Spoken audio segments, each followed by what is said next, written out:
Today I want to tell you a story. This story is about you and it's about your shoulder, and more specifically, the love-hate relationship that your shoulder has with you. And it doesn't like you sometimes, predominantly because this is how you treat it every time you go and do a workout.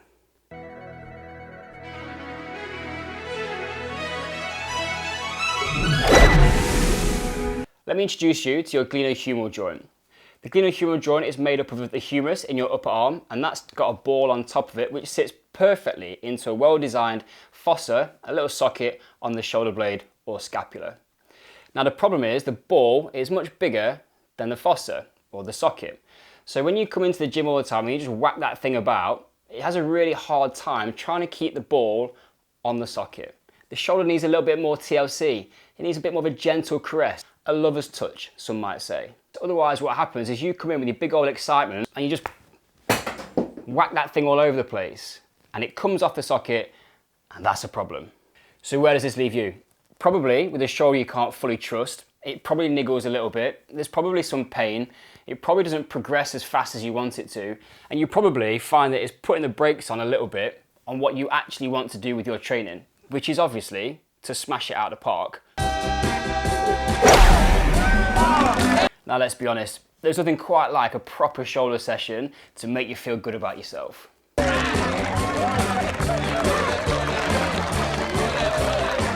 Your mates at the gym, they love it too.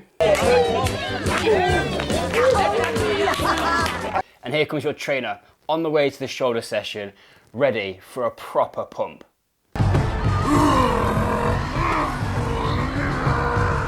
Now, whilst we admire his enthusiasm for a good old boulders for shoulders workout, he has also been known to confuse a clavicle with the clitoris, and that doesn't bode well for somebody who you're entrusting with your shoulder health and performance. Here's the problem. You just can't keep treating your shoulder like you are doing. You cannot rock up over and over again and just whack it with a ton of volume and a ton of intensity and expect it to just be okay.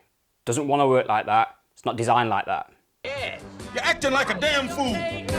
But let's not be disheartened. Your physio has got some good advice.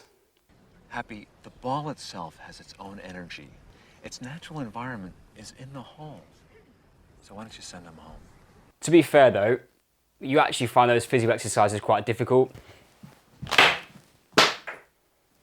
They require quite a lot of precision and attention, and that's not something that you're used to doing with your shoulder. Son of a bitch, ball, why didn't you just go home?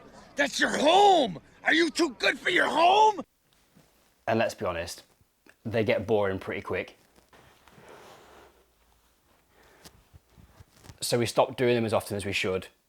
In fact, we just stop doing them and we go back to doing what we know and what we're good at.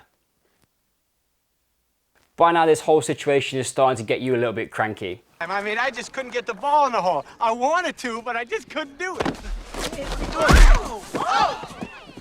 So in a nutshell, it looks like this. I believe there's a void in our understanding and the principles and methodologies that we use of how we train the shoulder in a progressive manner. On the one side, we've got the physiotherapists dealing with injury and rehabilitation. They've got some really solid principles that are proven in the literature of how we're going to get a shoulder from an injured state back to a relative baseline level of performance and pain-free.